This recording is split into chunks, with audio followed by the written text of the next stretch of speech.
യേശുക്രിസ്തുവിന്റെ പരിശുദ്ധമായ നാമത്തിൽ എല്ലാ പ്രിയപ്പെട്ടവർക്കും മോർണിംഗ് ഡ്യൂവിന്റെ പുതിയൊരു പ്രഭാത വചന ധ്യാനത്തിലേക്ക് സ്വാഗതം. കഴിഞ്ഞ ദിവസങ്ങൾ വളരെ അനുഗ്രഹിക്കപ്പെട്ട ആത്മീക വചനചിന്തകൾ നമുക്ക് ഗലാത്യ ലേഖനം 5-ാം അധ്യായത്തെ ആസ്പദമാക്കി ചിന്തിക്കുവാൻ തക്കവണ്ണം ദൈവം നമ്മെ സഹായിച്ചല്ലോ. ദൈവത്തിന്റെ ആത്മാവ് നമ്മുടെ ഉള്ളിൽ വന്നു കഴിയുമ്പോൾ ആ ആത്മാവിനാൽ നമുക്ക് ലഭിക്കുന്ന ആത്മീക ഫലങ്ങളെക്കുറിച്ചാണ് നമ്മൾ ചിന്തിക്കുന്നത്. ആത്മീക ഫലം എന്നുള്ളതായ ആ ഒറ്റ വാക്കിലാണ് ഈ 9 കൂട്ടം ഫലങ്ങളും ദൈവത്തിന്റെ പരിശുദ്ധാത്മാവിനാൽ ഇവിടെ നമുക്ക് നൽകപ്പെട്ടിരിക്കുന്നത്. നമ്മൾ വായിച്ചു ഗലാത്യ ലേഖനം 5-ാം അധ്യായം അതിന്റെ 22-ാമത്തെ വാക്യം. ആത്മാവിന്റെ ഫലമോ സ്നേഹം, സന്തോഷം, സമാധാനം, ദീർഘക്ഷമ, ദയ, പരോപകാരം, വിശ്വസ്തത, സൗമ്യത, ഇന്ദ്രിയജയം. അതിൽ നമ്മൾ സ്നേഹം, സന്തോഷം, സമാധാനം എന്നുള്ള ഫലത്തെക്കുറിച്ച് ചിന്തിക്കുവാൻ തക്കവണ്ണം ദൈവം നമ്മെ സഹായിച്ചു. ഇന്ന് നമ്മൾ ചിന്തിക്കാൻ പോകുന്നത് ദീർഘക്ഷമ എന്ന വിഷയത്തെക്കുറിച്ചാണ്. വിശുദ്ധ ബൈബിളിൽ, പ്രത്യേകിച്ച് ഗ്രീക്ക് പുതിയ നിയമത്തിൽ ഉപയോഗിച്ചിരിക്കുന്ന വാക്ക്, അതിനർത്ഥം എന്ന് പറയുന്നത് ക്ഷമയും സഹനവും അർത്ഥമാക്കുന്നതായ ഒരു വാക്കാണ് അവിടെ കൊടുത്തിരിക്കുന്നത്. ഈ പദം നമ്മൾ പിരിച്ചെഴുതിയാൽ ദീർഘമായ ക്ഷമ എന്നുള്ള അർത്ഥമാണ് ഇതിനുള്ളത്. കേവലം ക്ഷമയല്ല, ദീർഘമായ ക്ഷമ. എന്തുകൊണ്ട് നമുക്ക് ദീർഘമായ ക്ഷമ ആവശ്യമായിരിക്കുന്നു എന്നുള്ളതാണ് നമ്മൾ പ്രധാനമായി പരിശോധിക്കുന്നത്. ഞാൻ നിങ്ങളോട് ഇത് സംബന്ധിച്ചുള്ള പല കാര്യങ്ങളും ഇതിനു മുമ്പ് സംസാരിപ്പാൻ ഇടയായി തീർന്നല്ലോ. ആത്മാവിന്റെ ഫലമായി നമുക്ക് ലഭിക്കുന്നതായ ഇങ്ങനെയുള്ള നന്മകൾ, ഇതിനെല്ലാം പാരലായിട്ട് ലോകത്തിൽ ഉണ്ടെങ്കിലും അതൊന്നും തന്നെ നമുക്ക് ശാശ്വതമാവുകയോ അതൊന്നും തന്നെ നമുക്ക് പൂർണ്ണതയിലേക്ക് നമ്മൾ എത്തിക്കുവാൻ കഴിയുന്നതല്ല. എന്നാൽ ആത്മീയമായ ഇങ്ങനെയുള്ള നന്മകൾ നമുക്ക് തരുന്നത് വലിയ അനുഗ്രഹമാണെന്നുള്ള കാര്യം നമ്മൾ ഒരിക്കലും മറക്കരുത്. ഈ ഭൂമിയിൽ ദീർഘക്ഷമ ഉള്ളവരായ ആളുകളുണ്ട്. പക്ഷേ അവരാരും തന്നെ സഹായിക്കപ്പെടുന്നില്ല, അവരാരും തന്നെ സംരക്ഷിക്കപ്പെടുന്നില്ല. അവർക്ക് പലപ്പോഴും ഇങ്ങനെയുള്ള ദീർഘക്ഷമയെ അവർക്ക് മുന്നോട്ട് കൊണ്ടുപോകുവാൻ കഴിയത്തില്ല. പക്ഷേ ആത്മാവിനാൽ നമുക്ക് ലഭിക്കുന്നതായി ഈ ദീർഘക്ഷമയുടെ പ്രത്യേകതകൾ വളരെ വലുതാണെന്ന് നമ്മൾ മനസ്സിലാക്കേണ്ടതായിട്ടുണ്ട്. ദൈവം നമുക്ക് തന്നിരിക്കുന്നതായ ഒരു വ്യക്തമായ ഫോർമുല റോമാലേഖനം 5-ാം അധ്യായം 3-ാം വാക്യത്തിൽ നമുക്ക് കാണാൻ കഴിയുന്നുണ്ട്. അതുതന്നെയല്ല, കഷ്ടത സഹിഷ്ണുതയെയും, സഹിഷ്ണുത സിദ്ധതയെയും, സിദ്ധത പ്രത്യാശ ഉളവാക്കുന്നു എന്നറിഞ്ഞ്. നോക്കണേ, ദൈവം നമ്മളെക്കുറിച്ച് ആഗ്രഹിക്കുന്ന പ്രധാനപ്പെട്ട കാര്യം, നാം ഈ ഭൂമിയിലായിരിക്കുമ്പോൾ പ്രത്യാശയാണ്. ഏതൊരു മനുഷ്യനും ജീവിക്കുന്നത് പ്രത്യാശയിലാണല്ലോ. ഏതൊരു മനുഷ്യനും ആയിരിക്കുന്നത് തങ്ങളുടെ ഭാവി ഏറ്റവും ശോഭനകരമായി തീരും എന്നുള്ള ചിന്തയിലാണല്ലോ. അപ്പോൾ ഈ ഭൂമിയിൽ നമ്മൾ ആയിരിക്കുമ്പോഴും നമുക്കൊരു പ്രത്യാശയുണ്ട്. ആ പ്രത്യാശ ഈ ലോകം കൊണ്ട് തീരുന്ന പ്രത്യാശയല്ല. നമ്മുടെ പ്രത്യാശ ഈ ലോകത്തിന് അപ്പുറം പോകുന്നതായ പ്രത്യാശയാണ്, നിത്യതയോളം പോകുന്ന പ്രത്യാശയാണ്. പക്ഷെ നമുക്ക് ഈ പ്രത്യാശ ഉണ്ടാകണമെങ്കിൽ നമ്മുടെ ജീവിതത്തിൽ കഷ്ടത അനിവാര്യമാണ്. അതുകൊണ്ടാണ് ദൈവം നമുക്ക് കഷ്ടതകളെ അനുവദിക്കുന്നത്. ഈ കഷ്ടത നമ്മളിൽ പ്രൊഡ്യൂസ് ചെയ്യുന്ന വളരെ പ്രധാനപ്പെട്ട കാര്യമാണ് സഹിഷ്ണുത എന്ന് പറയുന്നത്. ഇവിടെ നമ്മൾ വായിക്കുന്നതായി ദീർഘക്ഷമ എന്ന വാക്കും ഈ സഹിഷ്ണുതയും തമ്മിൽ വളരെ ബന്ധമുള്ളതാണ്. വേണമെങ്കിൽ നമുക്ക് ഇത് ഒന്ന് തന്നെയാണെന്നും പറയാം. ദീർഘക്ഷമ പേരിൽ സൂചിപ്പിക്കുന്ന പോലെ ദീർഘമായി ക്ഷമിക്കുന്നതായ അനുഭവം നമ്മൾ മനസ്സിലാക്കുന്നല്ലോ. ഇത് ആത്മാവിന്റെ ഒരു ഫലമാണ്. അപ്പോൾ അങ്ങനെയാണെങ്കിൽ ഇത് ആത്മാവിന്റെ ഫലമാണെങ്കിൽ ദൈവത്തിൽ ഈ ഫലത്തിനുള്ളതായ പ്രാധാന്യം എന്താണെന്നും കൂടെ നമ്മൾ മനസ്സിലാക്കണം. റോമലേഖനം 2-ാം അധ്യായം 4-ാം വാക്യം നമ്മൾ ഇങ്ങനെ വായിക്കുന്നുണ്ട്. അല്ല, ദൈവത്തിന്റെ ദയ നിന്നെ മാനസാന്തരത്തിലേക്ക് നടത്തുന്നു എന്നറിയാതെ നീ അവന്റെ ദയ, ക്ഷമ, ദീർഘശാന്തി എന്നിവയുടെ ഐശ്വര്യം നിരസിക്കുന്നുവോ? ദൈവത്തിലുള്ള ഐശ്വര്യങ്ങളെ കുറിച്ച് ഇവിടെ പറയുക, അല്ലെങ്കിൽ ദൈവത്തിലുള്ള ഗുണങ്ങളെ കുറിച്ച് പറയുന്നു. ദൈവത്തിന്റെ ദയ, ക്ഷമ, ദീർഘശാന്തി എന്നിവയുടെ ഐശ്വര്യം. ഇവിടെ ദീർഘശാന്തി എന്ന് പറഞ്ഞിരിക്കുന്നത് ദീർഘക്ഷമയെ കാണിക്കുക. എന്താണ് ദൈവത്തിന് ദീർഘക്ഷമ? ദൈവം നമ്മളോട് ക്ഷമ കാണിക്കുന്നു, ദീർഘമായി ക്ഷമിക്കുന്നു എന്നുള്ള ആ വലിയ അർത്ഥവ്യാപ്തിയുള്ള പദമാണ് ഇവിടെ നമുക്ക് കാണുവാൻ കഴിയുന്നത്. ദൈവം ക്ഷിപ്ര സ്വഭാവത്തോടുകൂടെ നമ്മോട് ഇടപെടുകയാണെങ്കിൽ നമ്മളിവിടെ കാണുമായിരുന്നോ? പലരും ചോദിക്കാറുണ്ട്, എന്താണ് ദൈവം ഇന്ന് ഈ ഭൂമിയിൽ ഇടപെടാത്തത്? എന്തുകൊണ്ടാണ് നിരപരാധികളായ ആളുകളെ കൊന്നൊടുക്കുന്നതായ മനുഷ്യരോട് ദൈവം ഇടപെടാത്തത്? വിശുദ്ധ ബൈബിളിൽ ധാരാളം ക്രൂരകൃത്യങ്ങളെ കുറിച്ച് എഴുതിയിട്ടുണ്ടല്ലോ. അവിടെയൊന്നും എന്തുകൊണ്ട് ദൈവം അപ്പോൾ ഇടപെട്ടില്ല എന്ന് പലരും ചോദിക്കാറുണ്ട്. പക്ഷെ അവിടെ എല്ലാം നമുക്ക് മനസ്സിലാക്കാൻ കഴിയുന്ന ഒരു കാര്യമുണ്ട്. ദൈവത്തിന്റെ ദീർഘക്ഷമ എന്നുള്ളതായ കാര്യം. അതായത് ഓരോരുത്തരും മാനസാന്തരപ്പെടണം, ഓരോരുത്തരും തന്നിലേക്ക് അടുത്തു വരണം എന്നുള്ള ചിന്തയോടുകൂടെ ദൈവം സകലരോടും ദീർഘക്ഷമ കാണിക്കുന്നുണ്ട്. നമ്മളെപ്പോഴും ദൈവത്തിന്റെ ദീർഘക്ഷമയെ ചോദ്യം ചെയ്യുമ്പോഴും നമ്മളോടുള്ള ദൈവത്തിന്റെ ദീർഘക്ഷമയെ നമ്മൾ പലപ്പോഴും മറന്നു പോകാറുണ്ട്. നമ്മളെപ്പോഴും ദൈവത്തിന് നന്ദി പറയേണ്ട ഒരു കാര്യമാണ് ദൈവം നമ്മോട് ദീർഘക്ഷമ കാണിക്കുന്നു എന്നുള്ളത്.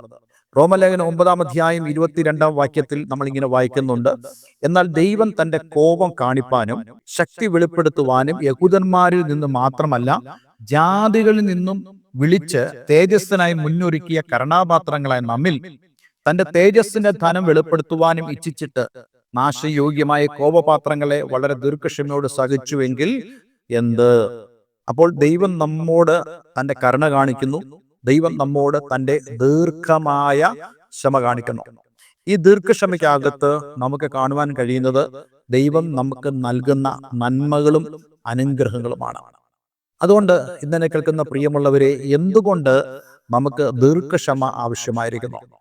നമുക്കെല്ലാവർക്കും വളരെ വ്യക്തമായി അറിയുന്ന ഒരു കാര്യമാണ്, നമ്മുടെ ജീവിതത്തെ പലപ്പോഴും കുഴപ്പമുള്ളതാക്കി മാറ്റുവാൻ, ഇതിനെ വല്ലാതാക്കി ഈ ലോകത്തിൽ നമ്മൾ ദൈവനാമത്തെ പോലും ഉപേക്ഷിച്ച് ലോകത്തിൽ നശിച്ചു പോകുവാൻ ആഗ്രഹിക്കുന്ന പിശാചുണ്ട്. ആ പിശാച് എന്താണ് ആഗ്രഹിക്കുന്നത്?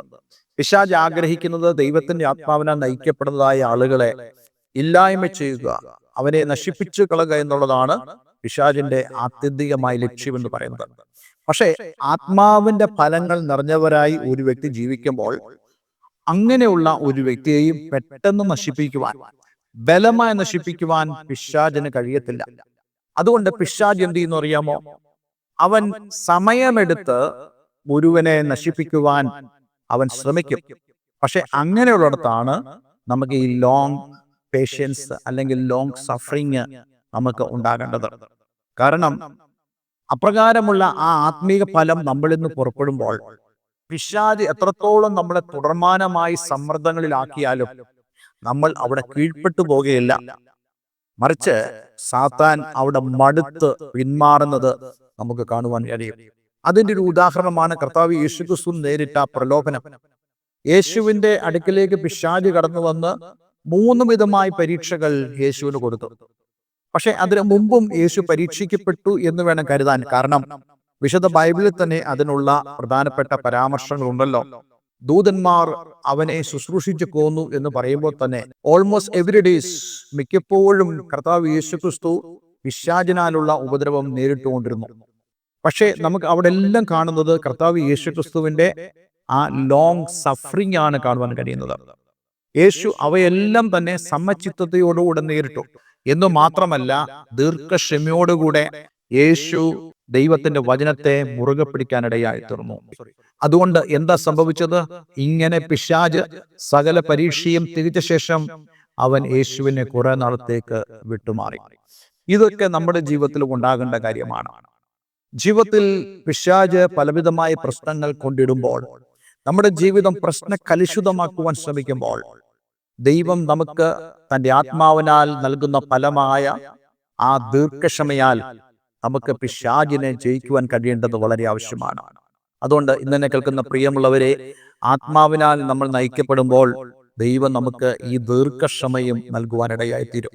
പലപ്പോഴും ആളുകൾ നമ്മെ കളിയാക്കുന്നതും നമ്മെ വിമർശിക്കുന്നതും നമ്മളിലുള്ള ഈ ദീർഘക്ഷമയാണ്. നിങ്ങൾ എന്തുകൊണ്ടാ ഇങ്ങനെ ഇരിക്കുന്നത്? ഇയ്യോബിനോട് തന്റെ ഭാര്യ ചോദിച്ചില്ലേ, നിങ്ങളിങ്ങനെ ചൊറിഞ്ഞുകൊണ്ടിരുന്നോ? നിങ്ങളുടെ ദൈവത്തെ നിങ്ങൾ തള്ളിപ്പറഞ്ഞാൽ, അവരെ നിങ്ങൾ നിരസിച്ചാൽ നിങ്ങളുടെ അസുഖമൊക്കെ മാറും എന്നുള്ള അർത്ഥത്തിൽ സംസാരിച്ചപ്പോൾ ഇയ്യോബ് ലോങ് സഫറിംഗ് ഉള്ളവനായി, ദീർഘക്ഷമയുള്ളവനായി, ദീർഘമായി സഹിക്കുന്നവനായി അവർ പറഞ്ഞത്, എന്റെ ദേഹം ഇങ്ങനെ ക്ഷയിച്ചു പോയാലും ഞാൻ ദേഹസഹിതനായി എന്റെ പ്രിയനെ കാണും. അതെ, ഇതാണ് ദീർഘക്ഷമ എന്ന് പറയുന്നത്.